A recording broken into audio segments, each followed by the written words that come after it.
ಕೋಲಾರ ಜಿಲ್ಲೆಯ ಮುಳಬಾಗಿಲು ತಾಲೂಕಿನ ಹನುಮನಹಳ್ಳಿ ಹತ್ತಿರ ಬಂಡಾರಹಳ್ಳಿಯಲ್ಲಿ ತಾಲೂಕಿಗೆ ಏಕೈಕ ಸಿಬಿಎಸ್ಇ ಸಿಲೆಬಸ್ ಶಾಲೆ, ಅದು ಸುಧಾಶ್ರೀ ವಿದ್ಯಾಧರಿ ಸೆಂಟ್ರಲ್ ಸ್ಕೂಲ್ನಲ್ಲಿ ಉತ್ತಮ ಪರಿಸರ ಹೊಂದಿದ್ದು, ಇಲ್ಲಿ 2026-2027ನೇ ಸಾಲಿನ ಪ್ರವೇಶಾತಿಗಳು ಅಂದರೆ ಅಡ್ಮಿಷನ್ ಪ್ರಾರಂಭವಾಗಿದೆ ಎಂದು ಹೆಚ್ಚಿನ ಮಾಹಿತಿಯನ್ನು ತಿಳಿಸಿದ ಕಾರ್ಯದರ್ಶಿ ಪುರುಷೋತ್ತಮ ರೆಡ್ಡಿ. ಎಲ್ಲ ಪೋಷಕರಿಗೂ ನಮಸ್ಕಾರ. ನನ್ನ ಹೆಸರು ಪುರುಷೋತ್ತಮ ರೆಡ್ಡಿ ಅಂತ. ನಾನು ಸನ್ಶೈನ್ ಗ್ರೂಪ್ ಆಫ್ ಇನ್ಸ್ಟಿಟ್ಯೂಷನ್ಸ್ನ CEO ಆಗಿ ಸುಮಾರು 7-8 ವರ್ಷದಿಂದ ಕೆಲಸ ಮಾಡ್ತಾಯಿದ್ದೀನಿ. ನಮ್ಮ ಗ್ರೂಪ್ನಲ್ಲಿ ಇರುವಂಥ ಶಾಲೆಗಳು ಹೊಸಕೋಟೆ, ಎಲೆಕ್ಟ್ರಾನಿಕ್ ಸಿಟಿ, ದೊಡ್ಡ ತೋಗೂರು, HRBR ಲೇಔಟ್ ಮತ್ತು ಚಿಕ್ಕ ತಿರುಪತಿ, ಹೀಗೆ ಹಲವಾರು ಸಂಸ್ಥೆಗಳು, PU college, ICSE, CBSE, state board schools ಕೂಡ ಇದೆ. ನಾನು ಸುಮಾರು ಒಂದು 20 ವರ್ಷದಿಂದ ಇದೇ ಒಂದು ಫೀಲ್ಡಲ್ಲಿ ಕೆಲಸ ಮಾಡ್ತಾ ಬರ್ತಾಯಿದ್ದೀನಿ. ಉತ್ತಮವಾದಂಥ ಅನುಭವ ಇದೆ. ಪಾಠ ಮಾಡೋದ್ರಲ್ಲಿ, ಮಕ್ಕಳನ್ನ ಒಳ್ಳೆ ರೀತಿ ಬೆಳೆಸೋವಂಥದ್ರಲ್ಲಿ, ಇತ್ತೀಚಿನ ಮಕ್ಕಳಲ್ಲಿ ಇರೋವಂಥ ಒಂದು ನ್ಯೂನ್ಯತೆಗಳನ್ನ ನಾನು ಹೇಗೆ ಸರಿಪಡಿಸ್ಬೇಕು, ಅವ್ರನ್ನ ಮುಂದಿನ ಒಂದು ಭವಿಷ್ಯಕ್ಕೆ ಹೇಗೆ ತಯಾರು ಮಾಡಬೇಕು ಅನ್ನೋದರಲ್ಲಿ ಪರಿಣಿತನಾಗಿದ್ದೀನಿ. ನನ್ನ ಸ್ಟೂಡೆಂಟ್ಸ್ ಆಗಿ ಬೆಳೆದಂಥ ಸುಮಾರು ಮಕ್ಕಳು ಹೊರದೇಶದಲ್ಲೂ ಕೂಡ ಚೆನ್ನಾಗಿ ಈಗ ಒಳ್ಳೊಳ್ಳೆ ಪೊಸಿಷನ್ನಲ್ಲಿ ಪ್ಲೇಸ್ ಆಗಿದ್ದಾರೆ. ಅದನ್ನೆಲ್ಲ ನೋಡಿದಾಗ ಬರೀ ಸಿಟಿ ಮಕ್ಕಳೆಲ್ಲ ಹಳ್ಳಿಲಿರೋಂಥ ಒಂದು ಪ್ರತಿಭೆನ ಹೊರಗಡೆ ತೆಗಿಬೇಕು ಅಂತ ಹೇಳಿ ಇಲ್ಲೂ ಕೂಡ ಸನ್ಶೈನ್ ಗ್ರೂಪ್ ಆಫ್ ಇನ್ಸ್ಟಿಟ್ಯೂಷನ್ಸ್ನ ಒಂದು ಮಾರ್ಗದರ್ಶನದಲ್ಲಿ, ಆಶ್ರಯದಲ್ಲಿ Sudhashree Vidyadhari central school, Bandarahalli, Hanumanahalli post, Mulbagal taluk, ಇಲ್ಲಿ ನಾವು ಈಗ ಹೊಸದಾಗಿ ಈ ಸ್ಕೂಲ್ನ ಟೇಕ್ ಓವರ್ ಮಾಡಿದ್ದೀವಿ. ಅಲ್ಲಿ ಸಿಟಿ ಒಳಗಡೆ ಇರೋಂಥ ಏನೇನು ಫೆಸಿಲಿಟೀಸ್ ಇದೆ, ಆ ಫೆಸಿಲಿಟೀಸ್ನ ಈ ಹಳ್ಳಿ ಮಕ್ಕಳಿಗೆ ಕೊಡಬೇಕು ಅಂತ ಹೇಳಿ ಒಳ್ಳೆ ಅಡ್ವಾನ್ಸ್ ಲೆವೆಲ್ ಲ್ಯಾಬ್ಸ್ ಆಗಿರ್ಬೋದು, KG ಕಿಂಡರ್ ಗಾರ್ಡನ್ ಲೆವೆಲ್ ಮಕ್ಕಳಿಗೆ ಕ್ರೀಡೋ ಪ್ರೋಗ್ರಾಮ್ ಅನ್ನೋಂಥದ್ದಾಗ್ಬೋದು, ಇದೆಲ್ಲ ಕೂಡ ಲಕ್ಷಾಂತರ ರೂಪಾಯಿ ತೊಗೊಂಡು ಕೊಡೋ ಅಂಥ ಒಂದು ವಿದ್ಯಾಭ್ಯಾಸನ, ಆ ಫೆಸಿಲಿಟೀಸ್ನ ಇಲ್ಲಿ ನಾನು ತುಂಬ ಕಡಿಮೆ ವೆಚ್ಚದಲ್ಲಿ, ಕಡಿಮೆ ಫೀಸಲ್ಲಿ ಹಳ್ಳಿ ಮಕ್ಕಳಿಗೆ, ಈ ಪ್ರತಿಭೆಗಳಿಗೆ ಏನಾದರೂ ಮಾಡಬೇಕು ಅಂತ ಹೇಳಿ ಇಲ್ಲಿ ನಾನು ಸ್ಟಾರ್ಟ್ ಮಾಡಿದ್ದೀನಿ. ದಯವಿಟ್ಟು ಪೇರೆಂಟ್ಸ್ ಎಲ್ಲ ಕೂಡ ಈ ಒಂದು ಇದನ್ನು ಈ ರೀತಿಯಾದಂಥ ಒಂದು ಸೌಲಭ್ಯಗಳನ್ನ, ಈ ರೀತಿಯಾದಂಥ ಒಂದು ಉತ್ತಮವಾದಂಥ ಅವಕಾಶನ ಸದುಪಯೋಗ ಪಡಿಸ್ಕೊಬೇಕು. ಯಾಕೆ ಅಂತ ಹೇಳಿದ್ರೆ, ಇವತ್ತು CBSE ಸ್ಕೂಲಲ್ಲಿ ಸಿಟಿ ಒಳಗಡೆ ಒಂದು ಮಗು ಓದಬೇಕು ಅಂತ ಹೇಳಿದ್ರೆ ಕಡೆ ಪಕ್ಷ 80ರಿಂದ 1 ಲಕ್ಷ ರೂಪಾಯಿ, 1.5 ಲಕ್ಷ ರೂಪಾಯಿ ತನಕ ಅವರು ಖರ್ಚು ಮಾಡ್ತಾರೆ. ನಾನಿಲ್ಲಿ ಬರೀ ಒಂದು 35-40 ಸಾವಿರ ಫೀಸಲ್ಲಿ ಒಳ್ಳೆ ಉತ್ತಮವಾದಂಥ ಒಂದು ಎಜುಕೇಷನ್, ಅದು CBSE ಎಜುಕೇಷನ್ ಕೊಡ್ತಾ ಇದ್ದೀವಿ. CBSE ಅಂತ ಹೇಳಿದ್ರೆ ಇಡೀ ಮುಳಬಾಗಿಲು ತಾಲೂಕಲ್ಲಿ ಸುಧಾಶ್ರೀ ಸ್ಕೂಲ್ ಮಾತ್ರ ಒಂದೇ ಇರೋವಂಥದ್ದು, ಅದೊಂದೇ ಒಂದು CBSE ಸ್ಕೂಲ್ ಇವಾಗ ಎಕ್ಸಿಸ್ಟಿಂಗಲ್ಲಿ ಇರೋವಂಥದ್ದು. ಅದು ಎಲ್ಲರೂ ಮುಳಬಾಗಿಲು ಜನ ಎಲ್ಲರೂ ಕೂಡ ಖುಷಿ ಪಡೋವಂಥ ವಿಚಾರ. CBSE ಓದೋದ್ರಿಂದ ಮಕ್ಕಳಿಗೆ ಏನಾಗುತ್ತೆ ಅಂತ ಹೇಳಿದ್ರೆ, ಈ 11th 12th ಕಂಪ್ಲೀಟ್ ಮಾಡಿದ ತಕ್ಷಣ ಅವ್ರಿಗೆ ರಿಸರ್ವೇಷನ್ ಸರ್ಟಿಫಿಕೇಟ್ ಸಿಗುತ್ತೆ. ಈ ಒಂದು ರೂರಲ್ ರಿಸರ್ವೇಷನ್ ಸೌಲಭ್ಯನ ಪಡ್ಕೊಬೋದು. ಅವರು ಬೇರೆ ಈ ನೀಟು ಅಥವಾ ಬೇರೆ ಯಾವುದಾದ್ರೂ ಪ್ರೋಗ್ರಾಮ್ಸ್ಗೆ ಯೂನಿವರ್ಸಿಟಿನಲ್ಲಿ ಅಪ್ಲೈ ಮಾಡುವಾಗ ಅದರ ಅಡ್ವಾಂಟೇಜನ್ನ ಪಡ್ಕೊಬೋದು. ಹಾಗಾಗಿ ತಾವೇನಾದರೂ ಒಳ್ಳೆ CBSE ಸ್ಕೂಲ್ಸ್ ಹುಡುಕ್ತಾ ಇದ್ದರೆ, ಸಿಟೀಲಿ ಓದ್ಸೋಕ್ಕಾಗೋದಿಲ್ಲ, ಖರ್ಚು ಜಾಸ್ತಿ ಇದೆ, ಹಳ್ಳಿಲೇ ಅಂತೂ ಸ್ಕೂಲ್ ಬೇಕು ಅನ್ನೋ ಮನೋಭಾವ ಇರೋವಂಥ ಎಲ್ಲ ಪೇರೆಂಟ್ಸು ಕೂಡ ದಯವಿಟ್ಟು ಒಂದು ಸಾರಿ ಬಂದು ಮೀಟ್ ಮಾಡಿ, ನೀವು ಒಂದು ಸಾರಿ ಕ್ಯಾಂಪಸ್ ವಿಸಿಟ್ ಮಾಡಿ.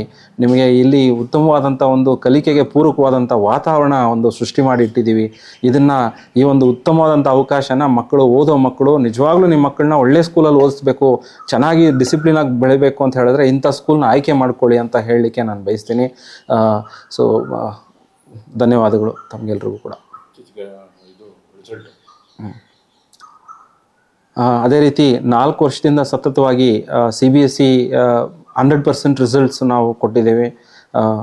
ಈ ರೀತಿ ಈ ಹಳ್ಳಿ ಪ್ರತಿಭೆಗಳಲ್ಲಿ ನಾವು CBSE ಸೆಂಟ್ರಲ್ ಸಿಲೆಬಸ್ಸಲ್ಲಿ 100% ರಿಸಲ್ಟ್ ಬರೋವಂಥದ್ದು ಎಲ್ಲೂ ಖುಷಿ ಪಡಬೇಕಾದಂಥದ್ದು, ತಾವೆಲ್ಲರೂ ಕೂಡ ಅದನ್ನು ಮೆಚ್ಚಲೇಬೇಕಾದಂಥ ವಿಚಾರ. ಹಾಗಾಗಿ ತಮ್ಮ ಮಕ್ಕಳ ಉತ್ತಮ ಭವಿಷ್ಯಕ್ಕಾಗಿ ಸುಧಾಶ್ರೀ ವಿದ್ಯಾಧರಿ ಸೆಂಟ್ರಲ್ ಸ್ಕೂಲ್ನ ನೀವು ಆಯ್ಕೆ ಮಾಡ್ಕೊಳ್ಳಿ ಅಂತ ಹೇಳಿ ನಾನು ರೆಕಮೆಂಡ್ ಮಾಡ್ತೀನಿ. ಇಲ್ಲಿ ಏನಂತ ಹೇಳಿದ್ರೆ, ಕ್ಲಾಸ್ ರೂಮ್ಸು, ಇಲ್ಲಿ ಇರೋಂಥ ಈ ಪೊಲ್ಯೂಷನ್ ಫ್ರೀ ಅಟ್ಮಾಸ್ಫಿಯರಲ್ಲಿ ಮಕ್ಕಳು ಓದುವಾಗ ಅವ್ರಿಗೆ ಡಿಸ್ಟರ್ಬೆನ್ಸಸ್ ಇರೋದಿಲ್ಲ. ಬೇರೆ ಕಡೆ ಈಗ ಒಂದು ಸಿಟಿಲಿ ಹೋದ ತಕ್ಷಣ ಆ ಸಿಟಿಲಿರೋ ಅಂಥ ಒಂದು ಡೈವರ್ಷನ್ಸ್ ಏನು ಬರುತ್ತೆ ಮಕ್ಕಳಲ್ಲಿ ಆಗೋಂಥ ಡೈವರ್ಷನ್ ಏನಪ್ಪ ಅಂತ ಹೇಳಿದ್ರೆ, ಒಂದು ಕಾಲೇಜ್ ಮಕ್ಕಳು ಓದ್ತಾ ಇರ್ತಾರೆ, ಅಲ್ಲಿ ಬೇರೆ ಬಸ್ಸಲ್ಲಿ ಓಡಾಡ್ತಾ ಇರ್ತಾರೆ, ಈ ಪೊಲ್ಯೂಷನ್ಸು, ಈ ಗಾಡಿಗಳು ಮಕ್ಕಳಿಗೆ ಆ ಒಂದು ಫೋಕಸ್ ಇರೋದಿಲ್ಲ, ಒಂದು ಡೈವರ್ಷನ್ ಅನ್ನೋದು ಇರುತ್ತೆ, ಡಿವಿಯೇಷನ್ಸ್ ಆಗ್ತವೆ ಅವ್ರ ಮೈಂಡಲ್ಲಿ.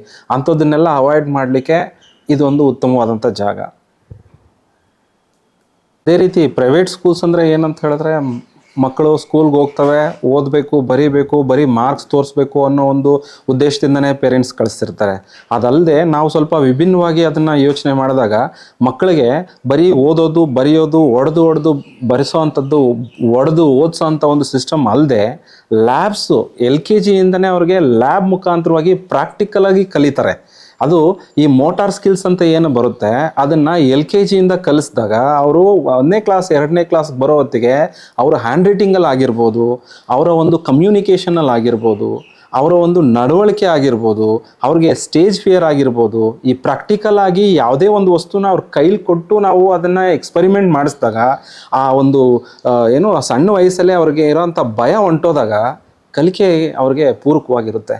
ಅಂಥ ಒಂದು ವಾತಾವರಣ ಇಲ್ಲಿ ಶಾಲೆಯಲ್ಲಿದೆ.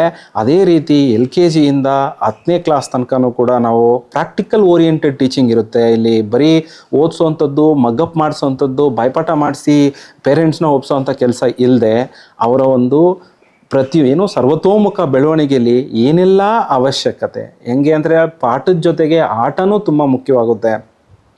ಅವರು ಆ್ಯಕ್ಟಿವಿಟೀಸ್ ಮುಖಾಂತರವಾಗಿ ಅಂತ ಹೇಳಿದ್ರೆ, ಈಗ ಕಂಟಿನ್ಯೂಯಸ್ ಕಾಂಪ್ರಹೆನ್ಸಿವ್ ಇವ್ಯಾಲ್ಯೂಯೇಷನ್ ಅನ್ನೋ ಒಂದು ಪ್ಯಾಟರ್ನ್, ಆ CCE ಪ್ಯಾಟರ್ನಲ್ಲಿ ಏನು ಬರೀ ನಾಮಕಾವಸ್ಥೆ ಅಲ್ಲದೆ ಆ್ಯಕ್ಟಿವಿಟೀಸ್ ಮನೆಗೆ ಕೊಟ್ಟು ಪ್ರಾಕ್ಟಿಕಲ್ ಆಗಿ ಅವರು ಇಲ್ಲಿ ಲ್ಯಾಬ್ಸಲ್ಲಿ ಎಕ್ಸ್ಪರಿಮೆಂಟ್ ಮಾಡಿ ಆ ಒಂದು ಸಬ್ಜೆಕ್ಟ್ನ ಸಂಪೂರ್ಣವಾಗಿ ಅರ್ಥ ಮಾಡಿಕೊಂಡು ಪರೀಕ್ಷೆ ಬರೆಯೋವಂಥ ಒಂದು ವ್ಯವಸ್ಥೆನ LKGಯಿಂದ 10ನೇ ಕ್ಲಾಸ್ ತನಕ ನಾವು ಇಲ್ಲಿ ಫಾಲೋ ಮಾಡ್ತಾ ಇದ್ದೀವಿ. ಅದ್ರ ಜೊತೆಗೆ ಇವತ್ತಿನ ಮಕ್ಕಳಲ್ಲಿ ಡಿಸ್ಟರ್ಬೆನ್ಸಸ್ ಜಾಸ್ತಿ ಇದೆ. ಮೊಬೈಲ್ ಡಿಸ್ಟರ್ಬ್ ಮಾಡ್ತಾ ಇದೆ, ಸೋಷಿಯಲ್ ಮೀಡಿಯಾ ತುಂಬಾ ಡಿಸ್ಟರ್ಬ್ ಮಾಡ್ತಾ ಇದೆ. ಅದಲ್ಲದೆ ಪೇರೆಂಟ್ಸಲ್ಲಿ, ನಮ್ಮ ಮನೆಗಳಲ್ಲೂ ಕೂಡ ನಾವು ಕಲಿಕೆಗೆ ಪೂರ್ವಕವಾದಂಥ ವಾತಾವರಣನ ಇಟ್ಕೊಂಡಿಲ್ಲ. ಏನು ಮಾಡ್ತೀವಿ, ಈ ಕಡೆ TV ನೋಡ್ತಿರ್ತೀವಿ, ಈ ಕಡೆ ಮಕ್ಕಳಿರ್ತಾರೆ. ಇಂಥ ಒಂದು ಪರಿಸ್ಥಿತಿಲಿ ಮಕ್ಕಳನ್ನ ಡಿಸ್ಟರ್ಬ್ ಆಗಿ ಅವರು ಕೆಟ್ಟೋಗದೆ ನಾವಿಲ್ಲಿ ಸ್ಪೋರ್ಟ್ಸ್ ಅಕಾಡೆಮಿ ಓಪನ್ ಮಾಡ್ತಾ ಇದ್ದೀವಿ. ಸ್ಪೋರ್ಟ್ಸ್ ಅಕಾಡೆಮಿನ ಯಾವ ರೀತಿ ಉಪಯೋಗಿಸ್ಕೊಬೇಕು ಅಂತ ಹೇಳಿದ್ರೆ, 1ನೇ ಕ್ಲಾಸಿಂದ 10ನೇ ಕ್ಲಾಸ್ ತನಕ ಮಕ್ಕಳಿಗೆ ಸ್ಪೋರ್ಟ್ಸ್ನ ರೆಗ್ಯುಲರ್ ಆಗಿ ಬೆಳಗ್ಗೆ ಸಂಜೆ ಎಕ್ಸ್ಟ್ರಾ ಕರಿಕ್ಯುಲರ್ ಆ್ಯಕ್ಟಿವಿಟೀಸ್ ಅಂಡರಲ್ಲಿ 100% ಅವ್ರಿಗೆ ಬೇಸಿಕ್ ಸಮೇತವಾಗಿ ಪ್ರಾಕ್ಟಿಕಲ್ ನಾಲೆಜ್ ಜೊತೆಯಲ್ಲಿ ಥಿಯರಿಟಿಕಲ್ ನಾಲೆಜ್ ಸ್ಪೋರ್ಟ್ಸಲ್ಲೂ ಕೂಡ ಕಲಿಸೋ ಅಂಥ ಒಂದು ಪ್ರಯತ್ನ ನಾವಿಲ್ಲಿ ಸುಧಾಶ್ರೀ ವಿದ್ಯಾಧರಿ ಶಾಲೆಯಲ್ಲಿ ಪ್ರಥಮವಾಗಿ ಪ್ರಾರಂಭಿಸ್ತಾ ಇದ್ದೀವಿ. ಹಾಗಾಗಿ ತಮ್ಮ ಮಕ್ಕಳಲ್ಲಿ ಏನೇ ಒಂದು ಬದಲಾವಣೆ ಬೇಕು ಅಂದ್ಕೊಂಡ್ರೆ ನೀವು ಒಂದು ಸಾರಿ ಸ್ಕೂಲ್ ಹತ್ರ ಬಂದು ನಮ್ಮ ಹತ್ರ ಡಿಸ್ಕಸ್ ಮಾಡಿಬಿಟ್ಟು ನಿಮ್ಮ ಒಂದು ಡಿಸಿಷನ್ನ ತಾವು ತೊಗೊಬೋದು. ಒಂದು ಸಾರಿ ಭೇಟಿ ಕೊಡಿ. ಮಕ್ಕಳಲ್ಲಿ ಆ ಒಂದು ಕ್ಲೆನ್ಲಿನೆಸ್ಸು, ಈ ಪೊಲ್ಯೂಷನ್ ಫ್ರೀ ಮೈಂಡ್ಸೆಟ್ನ ನೀವೆಲ್ಲೋ ಹೋಗಿ ಬುಕ್ಕಲ್ಲಿ ಓದಿ ಅಥವಾ TVನಲ್ಲಿ ನೋಡಿದ್ರೆ ಬರೋದಿಲ್ಲ. ನಮ್ಮ ಶಾಲೆಗೆ ಕರ್ಕೊಂಡು ಬಂದರೆ ಹೈಜೀನ್ ಅಂದರೆ ಏನು ಅನ್ನೋದನ್ನು ಮಕ್ಕಳು ಇಲ್ಲಿ ನೋಡಿ ಕಲಿತಾರೆ. ಕ್ಲಾಸ್ ರೂಮ್ಸಲ್ಲಿ ಆಗಿರ್ಬೋದು, ಅವ್ರು ಯೂಸ್ ಮಾಡೋಂಥ ರೆಸ್ಟ್ ರೂಮ್ಸಲ್ಲಿ ಆಗಿರ್ಬೋದು, ಆ ಒಂದು ಕ್ಲೆನ್ಲಿನೆಸ್ ಇಲ್ಲಿರುತ್ತೆ. ಇಲ್ಲಿ ವಾತಾವರಣ ಹೇಗಿದೆ ಅಂತ ಹೇಳಿದ್ರೆ, ನೀವು ಎಲ್ಲೋ ಒಂದು ಮರದ ಕೆಳಗಡೆ ಕೂತು ಪಾಠ ಮಾಡಿರೋ ಅಂಥ ಒಂದು ಸಿಸ್ಟಮ್ನ, ಆವತ್ತಿನ ಹಳೆ ಕಾಲದ ಸಿಸ್ಟಮ್ನ ನೋಡಿರ್ತೀರಿ.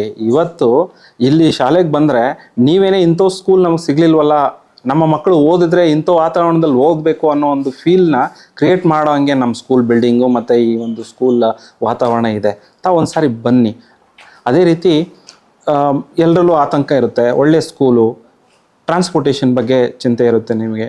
ಯಾವುದೇ ಚಿಂತೆ ಇಲ್ಲದೆ 15ರಿಂದ 20 ಕಿಲೋಮೀಟರ್ ದೂರದ ತನಕ ನಮ್ಮ ಟ್ರಾನ್ಸ್ಪೋರ್ಟೇಷನ್ಸ್ ಇದೆ.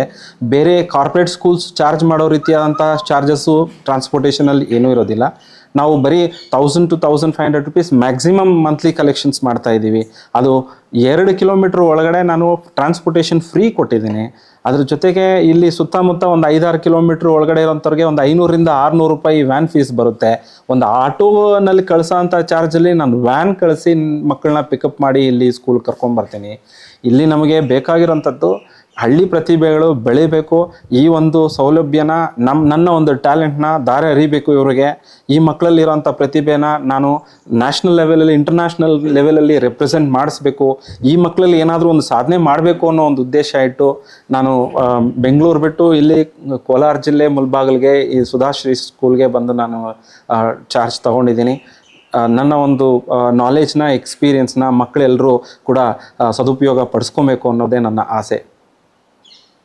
ಅದೇ ರೀತಿ ಫ್ಯಾಕಲ್ಟಿ ಅಂತ ಬಂದಾಗ ಮೇನ್ಲಿ ಏನಪ್ಪ ಅಂತ ಹೇಳಿದ್ರೆ ಆತಂಕ, ಯಾರು ಪಾಠ ಮಾಡೋವಂಥರು, ಇಲ್ಲಿ ಪಾಠ ಮಾಡೋ ಟೀಚರ್ಸ್ ಯಾರು ಅನ್ನೋದಕ್ಕಿಂತ ಸ್ಕೂಲ್ ನಡೆಸೋ ಅಂಥವ್ರು ಯಾರು.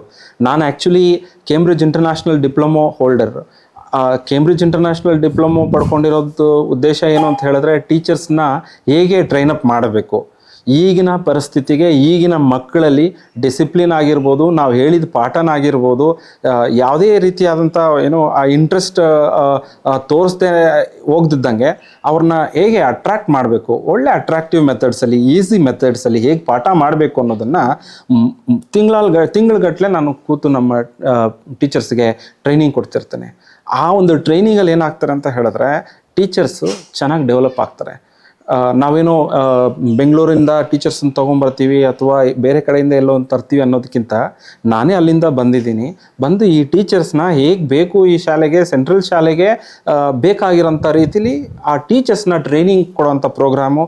ವೀಕ್ಲಿ ಟ್ರೈನಿಂಗ್ಸ್ ಇರುತ್ತೆ, ವೀಕ್ಲಿ ವರ್ಕ್ಶಾಪ್ಸ್ ಇರುತ್ತೆ, ಮಂತ್ಲಿ ವರ್ಕ್ಶಾಪ್ಸ್ ಇರುತ್ತೆ. ಸಮ್ಮರ್ ಹಾಲಿಡೇಸಲ್ಲಿ ಒಂದು 15 to 20 days before going to, ಅಂದರೆ ಮಕ್ಕಳಿಗೆ ಪಾಠ ಹೇಳ್ಕೊಡೋದಕ್ಕೆ ಹೋಗೋದಕ್ಕೆ ಮೊದಲು ಅವರಲ್ಲಿ ಇರೋಂಥ ಒಂದು ಆ ಒಂದು ಪ್ರತಿಭೆನ ಅವ್ರಿಗೆ ಗುರುತಿಸಿ ಟೀಚರ್ಸಲ್ಲಿ ಒಳ್ಳೆ ನಂಬಿಕೆನ ನಾನು ಮೂಡಿಸಿ ಕ್ಲಾಸ್ ರೂಮ್ಸ್ ಕಳಿಸ್ಕೊಡ್ತೀನಿ. ಆಲೋಚನೆ ಮಾಡೋವಂಥ ರೀತಿನ ಟೀಚರ್ಸಲ್ಲಿ ಬದಲಾಯಿಸಿ ಅವ್ರನ್ನ ಕ್ಲಾಸ್ ರೂಮ್ಸ್ ಕಳಿಸ್ತೀನಿ. ಖಂಡಿತ ಇಲ್ಲಿಗೆ ಬರೋವಂಥ ಒಂದೊಂದು ಮಗುವಿನ ಮೇಲೂ ಕೂಡ ಒಂದು ಒಳ್ಳೆ ಪರಿಣಾಮ ಬೀರುತ್ತೆ. ಖಂಡಿತ ಅದನ್ನು ಉಪಯೋಗಿಸ್ಕೊಬೇಕು. ಓದೋ ಮಕ್ಕಳು ಎಲ್ಲಿದ್ದರೂ ಓದ್ತಿರ್ತಾರೆ, ನಮ್ಮ ಶಾಲೆಗೆ ಬಂದು ಓದ್ತಾರೆ. ನನಗೆ ಓದೋ ಮಕ್ಕಳನ್ನ ಓದಿಸಿ ನಾನು ರ್ಯಾಂಕ್ ತೆಗಿಸ್ಬೇಕು ಅನ್ನೋ ಉದ್ದೇಶ ಎಷ್ಟಿದೆಯೋ ಖಂಡಿತ ಇದೆ. ಅದರ ಜೊತೆಗೆ ಓದ್ದಿರೋಂಥ ಮಕ್ಕಳಿಗೆ ಏನಾದರೂ ಮಾಡಿ ಓದಿಸ್ಬೇಕು ಅನ್ನೋ ಒಂದು ಆಸೆ ಕೂಡ ನನ್ನಲ್ಲಿ ಜಾಸ್ತಿ ಇದೆ. ಅಂಥ ಮಕ್ಕಳಿಗೆ ಪ್ರತ್ಯೇಕವಾದಂಥ ಕ್ಲಾಸಸ್, ಗಾರ್ಡಿಯನ್ ಅವರ್ಸ್ ಅಂತ ಹೇಳಿ ಪ್ರತಿದಿನ ಏನೋ ಒಂದು ಪೀರಿಯಡ್ಸ್ ಇರುತ್ತೆ. ಅದರಲ್ಲಿ ಆ ಲಾಸ್ಟ್ ಅವರ್ನ ಗಾರ್ಡಿಯನ್ ಅವರ್ ಅಂತ ಕನ್ವರ್ಟ್ ಮಾಡಿ, ಆ ಮಕ್ಕಳಲ್ಲಿ ಏನೇನು ಅರ್ಥ ಆಗಲಿಲ್ವೋ ಆ ಡೌಟ್ಸ್ನ ಕ್ಲಾರಿಫೈ ಮಾಡಿ, ಪ್ರತಿದಿನ ಒಂದೊಂದು ಟೀಚರು, ಒಂದೊಂದು ಸಬ್ಜೆಕ್ಟ್ ಟೀಚರ್ಸು ಕ್ಲಾರಿಫೈ ಮಾಡಿ ಆ ಮಕ್ಕಳಲ್ಲಿ ಶಾರ್ಟೇಜಸ್ನ ಫಿಲ್ ಮಾಡೋಂಥ ಒಂದು ವ್ಯವಸ್ಥೆ ಕೂಡ ನಾನು ಇಲ್ಲಿ ಮಾಡಿದ್ದೇನೆ. KG ಇಂದ 10ನೇ ಕ್ಲಾಸ್ ತನಕ ನಾವು ಅಡ್ಮಿಷನ್ಸ್ ತಗೊಳ್ತಾ ಇದ್ದೀವಿ. ಅಡ್ಮಿಷನ್ಸ್ ಹೋಗ್ತಾ ಇದೆ. ತುಂಬ ಕಡಿಮೆ ಫೀಸಲ್ಲಿ CBSE ಸೆಂಟ್ರಲ್ ಬೋರ್ಡ್ ಒಂದು ಕರಿಕ್ಯುಲಮ್ನ ನಾವು ಇಲ್ಲಿ ಪಾಠ ಮಾಡಿಸ್ತಾ ಇದ್ದೀವಿ. ಸ್ಟೇಟ್ ಬೋರ್ಡ್ಗಿಂತ ಕಡಿಮೆ ಫೀಸಲ್ಲಿ ನಾನು CBSE ಪಾಠ ಮಾಡಿಸ್ತಾ ಇದ್ದೀನಿ. ಈ ಒಂದು ಸದುಪಯೋಗನ ಪೇರೆಂಟ್ಸ್ ಎಲ್ಲ ಪಡ್ಕೊಬೇಕು. ಎಲ್ಲೋ ದೂರದ ಬಿಟ್ಟ ನುಣ್ಣಿಗೆ ಅಂತ ಹೇಳ್ದಂಗೆ ಇಲ್ಲಿರೋದನ್ನು ಬಿಟ್ಟು ಎಲ್ಲೆಲ್ಲೋ ಹೋಗೋದಕ್ಕಿಂತ ಒಳ್ಳೆ CBSE ಶಾಲೆ ನಿಮ್ಮ ತಾಲೂಕಲ್ಲಿರೋಂಥದ್ದು, ಅದನ್ನು ತಾವೆಲ್ಲರೂ ಕೂಡ ಉಪಯೋಗಿಸ್ಕೊಬೇಕು. ಮಕ್ಕಳಲ್ಲಿ ಖಂಡಿತ ಒಂದು ಬದಲಾವಣೆ ಅನ್ನೋದು ಬರುತ್ತೆ. ಮಕ್ಕಳಲ್ಲಿ ನಾವು ನಿರೀಕ್ಷೆ ತುಂಬ ಇಟ್ಕೊಂಡಿರ್ತೀವಿ. ಒಳ್ಳೆ CBSE ಸ್ಕೂಲಲ್ಲಿ ಓದಿದಾಗ ಅವರು ಆ್ಯಕ್ಟಿವಿಟಿ ಬೇಸ್ಡ್ ಲರ್ನಿಂಗ್ ಅವ್ರಿಗೆ ಕೊಟ್ಟಾಗ, ಆ್ಯಕ್ಟಿವಿಟಿ ಬೇಸ್ಡ್ ಅವ್ರು ಓದಿದಾಗ ಖಂಡಿತ ಅವರಲ್ಲಿ ಬದಲಾವಣೆ ಅನ್ನೋದು ಅತಿ ಬೇಗ ನಿರೀಕ್ಷೆಯಲ್ಲಿ ಇಟ್ಕೊಬೋದು, ಅತಿ ಬೇಗ ನಾವು ನೋಡ್ಬೋದು. ಅದನ್ನು ನಾನು ಹೇಳೋದಕ್ಕಿಂತ ಒಂದು ಸಾರಿ ಈ ಶಾಲೆಗೆ ಬಂದು ನೋಡಿದಾಗ, ಇಲ್ಲಿರೋಂಥ ಫೆಸಿಲಿಟೀಸ್ ನೋಡಿದಾಗ ಆ ಒಂದು ಬದಲಾವಣೆ ಏನು, ಆ ಚೇಂಜಸ್ ಏನು ಅನ್ನೋದು ನಿಮಗೆ ಗೊತ್ತಾಗುತ್ತೆ. ಈ ತಾಲೂಕಲ್ಲಿ ಒಂದೇ ಒಂದು CBSE ಆಗಿರೋದ್ರಿಂದ ಸುಮಾರು ಜನ ಪೇರೆಂಟ್ಸ್ ಅಪ್ರೋಚ್ ಆಗಿದ್ದಾರೆ ಆಲ್ರೆಡಿ. ಇಲ್ಲಿ CBSE ಸ್ಕೂಲ್ ಇದೆ ಅನ್ನೋದನ್ನು ಪರಿಚಯ ಮಾಡಿಸ್ಕೊಳ್ಳೋದಕ್ಕಾಗಿ ನಿಮ್ಮ ಮುಂದೆ ನಾನು ಇವತ್ತು ಮಾತಾಡ್ತಾ ಇದ್ದೀನಿ. ತಮಗೆಲ್ರಿಗೂ ಗೊತ್ತಿರಲಿ ಇದು CBSE ಸ್ಕೂಲ್ ಇದೆ ಅಂತ. ಬೇಗ ಸೀಟ್ಸ್ ಫಿಲ್ ಆಗ್ತಾ ಇದೆ. ಈ ಒಂದು ಏನೋ ಅವಕಾಶನ ಆದಷ್ಟು ಬೇಗ ತಾವೆಲ್ಲರೂ ಸದುಪಯೋಗ ಪಡಿಸ್ಕೊಬೇಕು. ಸೀಟ್ಸ್ ಬೇಗ ಫಿಲ್ ಆಗ್ತಾ ಇದೆ. ನಿಜವಾಗ್ಲೂ ಈ ಶಾಲೆಯಲ್ಲಿ ಅಡ್ಮಿಷನ್ ಮಾಡಬೇಕು ಅಂದ್ಕೊಂಡ್ರೆ ಬೇಗ ಬಂದು ಅಡ್ಮಿಷನ್ ತಗೊಳ್ಳಿ. ಫ್ಯೂಚರಲ್ಲಿ ಈ ಸ್ಕೂಲಲ್ಲಿ ಅಂದರೆ ನೆಕ್ಸ್ಟ್ ಇಯರಿಂದನೇ ನಾವು 11th 12th ಕೂಡ ಓಪನ್ ಮಾಡ್ತಾ ಇದ್ದೀವಿ ಒಂದು ವಿಚಾರ. ಅದರ ಜೊತೆಗೆ ಇನ್ನೊಂದು 2 ವರ್ಷದ ಒಳಗಡೆ ಈ ಶಾಲೆಯಲ್ಲಿ ರೆಸಿಡೆನ್ಷಿಯಲ್ ಕ್ಯಾಂಪಸ್ನ ನಾವು ಸೃಷ್ಟಿ ಮಾಡಿ ಮಕ್ಕಳಿಗೆ ಆಫ್ಟರ್ ಸ್ಕೂಲ್ ಡಿ ಸ್ಕೂಲಿಂಗ್ ಅಂತ ಹೇಳ್ತೀವಿ. ಈ ಬರೆಯೋದು ಪಾಠ ಏನು ಓದೋದನ್ನ ಬಿಟ್ಟು ಜೀವನಕ್ಕೆ ಅವ್ರು ಕಲಿಬೇಕಾದಂಥ ಸುಮಾರು ವಿಚಾರಗಳನ್ನ ಕಲಿತಾ ಇಲ್ಲ. ಇಲ್ಲಿ ರೆಸಿಡೆನ್ಷಿಯಲ್ ಸ್ಕೂಲ್ ಓಪನ್ ಮಾಡಿ ಮಕ್ಕಳನ್ನ ಇಲ್ಲೇ ನಾವು ಇಟ್ಕೊಂಡು 6 ತಿಂಗಳಿಗೆ ಒಂದು ಕೋರ್ಸ್ ಅಂತ ಮಾಡಿ, ಕುಕ್ಕಿಂಗ್ ಆಗಿರ್ಬೋದು, ಒಂದು ಸಣ್ಣ ಪುಟ್ಟ ಎಲೆಕ್ಟ್ರಿಷಿಯನ್ ವರ್ಕ್ ಆಗಿರ್ಬೋದು, ಪ್ಲಂಬಿಂಗ್ ವರ್ಕ್ ಆಗಿರ್ಬೋದು, ಫಾರ್ಮಿಂಗ್ ಆಗಿರ್ಬೋದು, ಈ ರೀತಿ ಹಲವಾರು ಸ್ಕಿಲ್ಸ್ ಏನಿದೆ, ಲೈಫ್ ಸ್ಕಿಲ್ಸ್ ಏನಿದೆ ಅದನ್ನು ಕಲಿಸೋ ಅಂಥ ಒಂದು ಪ್ರೋಗ್ರಾಮ್ಸು ಈ ಒಂದು ಫ್ಯೂಚರ್ ಸ್ಕೂಲಲ್ಲಿ ನಾವು ಪ್ಲ್ಯಾನ್ ಮಾಡಿದ್ದೀವಿ. ಖಂಡಿತ ಇನ್ನು 2 ರಿಂದ 3 ವರ್ಷದ ಒಳಗಡೆ ಆ ಒಂದು ಸಿಸ್ಟಮ್ ಇಲ್ಲಿಗೆ ಬರುತ್ತೆ. ಈಗಲೇ ನೀವು ಮಕ್ಕಳಿಗೆ ಬೇಸಿಕ್ ಲೆವೆಲಿಂದ ಈ ಸ್ಕೂಲಲ್ಲಿ ಅಡ್ಮಿಷನ್ ತೊಗೊಂಡಾಗ ನೆಕ್ಸ್ಟ್ ಅದನ್ನು ಹಂಗೆ ಕಂಟಿನ್ಯೂ ಮಾಡೋದಕ್ಕೆ ರೆಸಿಡೆನ್ಷಿಯಲ್ ಅಂತ ನಿಮ್ಮ ಮೈಂಡಲ್ಲಿ ಬಂದಾಗ ಅವ್ರನ್ನ ಇಲ್ಲಿ ಜಾಯಿನ್ ಮಾಡಿಸಿ ಆ ಡಿ ಸ್ಕೂಲಿಂಗ್ ಪ್ರೋಗ್ರಾಮ್ನ ಉಪಯೋಗಿಸ್ಕೊಳ್ಳೋದಕ್ಕೆ ಅವಕಾಶ ಆಗುತ್ತೆ. ಹಂಗಾಗಿ ಈ ಒಂದು ಅವಕಾಶನ ತಾವೆಲ್ಲರೂ ಸದುಪಯೋಗ ಪಡಿಸ್ಕೊಳ್ಳಿ. Thank you.